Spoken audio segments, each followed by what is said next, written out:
Now I am going to show you how to create points that are equally spaced along a line.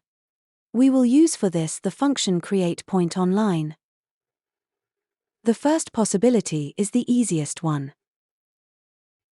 You click with the middle mouse button and indicate the number of points you want to create, for example 5. Then you can click the element where you want to get the points with the right mouse button. The system has created the 5 points on the element. I show you a second possibility, by using the same function.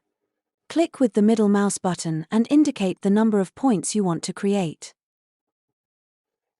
Move your cursor to the origin of the line where you want to create the points.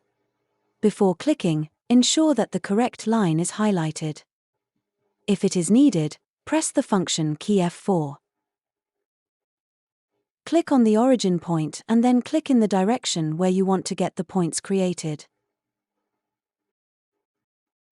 Accept the distance which is displayed. The points have been created equally spaced on the line.